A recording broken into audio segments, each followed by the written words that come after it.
Hello everyone, आप सभी का हम अपने यूट्यूब चैनल इंग्लिश आई का स्वागत करते हैं।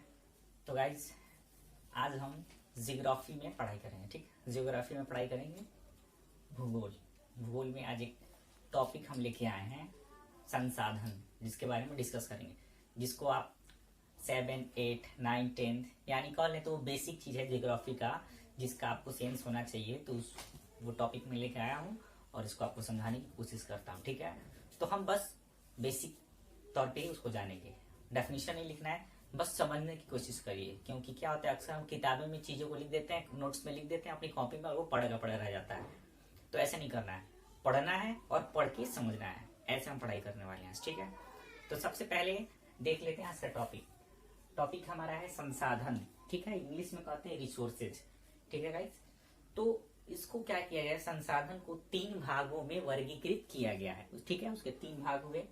पहला जो भाग हुआ उसको कहा गया नेचुरल रिसोर्सेज, प्राकृतिक संसाधन। ठीक है, दूसरा जो पार्ट बना इसको कहा गया मानव संसाधन यानी ह्यूमन रिसोर्सेज। ओके गाइस, और यहाँ पे जो तीसरा पार्ट बनता है इसका, वो हो गया मानवकृत संसाधन, या इसी को मानव निर्मित संसाधन कहते हैं, आर्टिफिशियल रिसोर्सेज या मैन मेड रिसोर्सेज कहते हैं। ठीक है, तब क्या हुआ कि संसाधन का कुछ आधार हुआ। ठीक है, तो उनके 5 आधार हुए। ठीक, किसके?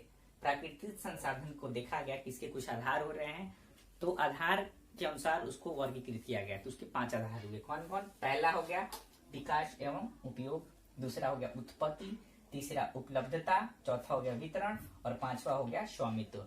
इन सब के बारे में हम डिटेल में जानने की कोशिश करते हैं। तो सबसे पहला हमारा जो चीज आया वो हो गया प्राकृतिक संसाधन। तो आपके मन में एक सवाल आएगा कि प्राकृतिक संसाधन किसे कहते हैं। ठीक है, तो ध्यान से समझिएगा, इसको लिखवा नहीं रहे, समझने की कोशिश करिए। वैसे संसाधन जो प्राकृतिक ने बनाए हैं, या कह सकते हैं दूसरे शब्दों में कि वैसे संसाधन जिन्हें भगवान ने बनाया, उसे हमने नहीं बनाया, यानी मानव ने नहीं बनाया, उसे भगवान ने बनाया हुआ है। वो सारे जो संसाधन होंगे उनको हम कहेंगे कि ये सारे क्या है, प्राकृतिक संसाधन है। जैसे एग्जाम्पल के तौर पर देख लेते हैं, प्राकृतिक है तो प्राकृतिक का मतलब ये हुआ कि जो प्राकृतिक ने हमें दिया। उदाहरण के तौर पर देख लीजिए, पानी, पहाड़, जल, नदियां, ये सारे क्या है, प्राकृतिक संसाधन के उदाहरण हो गए। अब हम बात करते हैं जो दूसरा टॉपिक है वो है मानव संसाधन। तो मानव संसाधन में हमें डीपली नहीं पढ़ना है। मानव संसाधन मतलब, मानव का मतलब हुआ मानव, हम मानव है तो हम कहेंगे कि हम क्या है, मानव संसाधन है। बस इसका यही एक्सप्लेनेशन होता है। तीसरा जो टॉपिक हुआ वो है हमारा क्या है, मानवकृत संसाधन। मानव यानी इंसान, और कृत मतलब बनाया गया, यानी इंसान के द्वारा बनाया गया संसाधन। ठीक है, इंसान के द्वारा बनाया गया संसाधन, यानी वैसे संसाधन जिसे मनुष्य ने बनाया हो। ठीक है, उसे हम क्या कहेंगे, मानवकृत संसाधन कहेंगे। तो उदाहरण के तौर पर क्या हो सकता है, जैसे मशीन इंसान ने बनाया, उसका उपयोग हम करते हैं।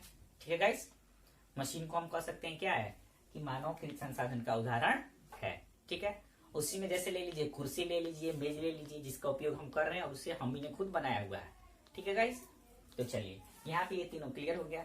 बट इसके पहले ये जो संसाधन है, कितने लोग इसमें कुछ होंगे जिन्हें पता नहीं हो संसाधन कहते किसे हैं, तो मैं इसका डेफिनेशन बता के क्लियर कर दूं कि संसाधन किसे कहते हैं। तो देखिए गाइस, इंसान अपनी आवश्यकताओं को पूरा करने के लिए, ठीक है, इंसान अपनी आवश्यकताओं को पूरा करने के लिए जिन चीजों की सहायता लेता है या जिन चीजों का उपयोग करता है, उसमें क्या हो सकती है चीजें, में वस्तुएं हो सकती हैं, कुछ वस्तु हो सकता है, मतलब एवरीथिंग, कुछ भी हो सकता है जिनका उपयोग हम करते हैं, वस्तुएं, मशीनें, कुछ भी, और उनका उपयोग करके हम अपनी जिंदगी को आगे बढ़ाते हैं, उसे हम क्या करते हैं, संसाधन करते हैं। ठीक है, अब हम बात करते हैं कि प्राकृतिक संसाधन के आधार के अनुसार वर्गीकरण किया गया।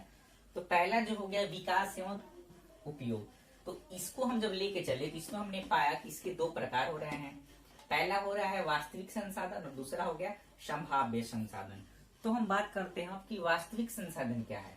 तो वास्तविक संसाधन के बारे में कहा जाता है कि वैसा संसाधन जिसकी मात्रा क्या हो, निश्चित हो। ठीक है, जिसकी मात्रा हो क्या हो, निश्चित हो, और वो वर्तमान समय में वो उपलब्ध हो, तो उसको हम कहेंगे कि ये जो हमारा संसाधन होगा क्या होगा, वास्तविक संसाधन है। इसके ठीक विपरीत होगा संभाव्य संसाधन, संभावना से संभाव्य बना है। तो वैसे संसाधन जिनकी मिलने की संभावना हो, यानी पता नहीं हो कि ये आज है तो आज कल रहेगा कि नहीं, एग्जाम्पल के तौर पर जैसे हम पेट्रोलियम को ले सकते हैं, कोयला को ले सकते हैं, जमीन से निकालते हैं, उसका कुछ भी पता नहीं है कि आज मिल रहा है तो मिल रहा है, कल यहाँ खत्म हो जाएगा तो फिर मिलेगा कि नहीं मिलेगा। ठीक है गाइस, तो ये हो गया संभाव्य संसाधन। अब हम देखते हैं उत्पत्ति। दूसरा तो इसका आधार बना उत्पत्ति बना, तो उत्पत्ति के आधार पे इसके भी दो पार्ट हो गए, जैव संसाधन और अजैव संसाधन। तो जैव का मतलब आप जानते ही हैं, जैव का मतलब होता है जीव, यानी वैसे संसाधन जिसमें जीव हो उसे हम क्या कहेंगे, जैव संसाधन कहेंगे। तो जैव संसाधन में क्या आ जाएंगे, जीव जंतु आ जाएंगे, मनुष्य, जीव जंतु, ये सारे क्या हो जाएंगे, जैव संसाधन। अब बात करते हैं अजैव संसाधन, यानी जैव का विपरीत अजैव, वैसे संसाधन जो निर्जीव हो, जो क्या हो, निर्जीव हो, तो उनको हम क्या कहेंगे कि ये अजैव संसाधन है। ठीक है, अब तीसरा जो टॉपिक आया इसमें, तीसरा जो आया इसके आधार का तीसरा पॉइंट, उपलब्धता। ठीक है, उपलब्धता के आधार पे देखा गया तो इसके भी दो काइंड्स हुए, यानी दो प्रकार हो गए। एक हो गया नवीकरणीय संसाधन और दूसरा हो गया अनवीकरणीय संसाधन। तो हम बात करते हैं नवीकरणीय और अनवीकरणीय, जो पॉइंट है यहाँ से क्वेश्चन आते हैं। तो नवीकरणीय संसाधन वैसे संसाधन जिसका हम उपयोग करके उसको पुनः दोबारा उसका निर्माण कर सकें, तो वे कहलाएंगे नवीकरणीय संसाधन। ठीक है, जैसे ये सौर ऊर्जा, सौर ऊर्जा के बारे में आपने सुना है, सोलर एनर्जी। तो सूर्य का प्रकाश जो क्या है वो खत्म होने वाला तो है नहीं, तो उसको हम लाते हैं, ऑब्जर्व करते हैं, मशीन बनाया है, और उससे क्या होता है, विद्युत यानी बिजली पैदा होता है। तो ये जो प्रोसेस है वो चलते ही रहता है, यानी उसका हम बार बार निर्माण करते हैं। ठीक है, तो उसको हम क्या कहेंगे, नवीकरणीय संसाधन। अब दूसरा है अनवीकरणीय, यानी नवीकरणीय का उल्टा अनवीकरणीय। तो अनवीकरणीय संसाधन उसे कहते हैं वैसे संसाधन जिसका एक बार यदि हम उपयोग कर लें और वो समाप्त हो जाए तो उसका पुनः निर्माण नहीं किया जा सके, तो वैसे संसाधन को कहते हैं हम क्या, अनवीकरणीय संसाधन। जैसे पेट्रोलियम, पेट्रोल आप जानते हैं कि निकलता है, जमीन से निकलता है, और एक बार यदि वो खत्म हो गया तो फिर दोबारा उसको नहीं बनाया जा सकता है। ठीक है, वैसे कोयला हो गया या कुछ तत्व हो गए, जैसे आपको मैग्नीज हो गया, ये सारे क्या है, मैग्नीज, ग्रेफाइट, ये सारे जमीन से निकलते हैं तत्व, और एक बार जब ये खत्म हो जाएंगे तो फिर इनका मिलना संभव नहीं है और हम इसे बना भी नहीं सकते हैं। ठीक है, चौथा जो हो गया वो था वितरण, वितरण के आधार पे।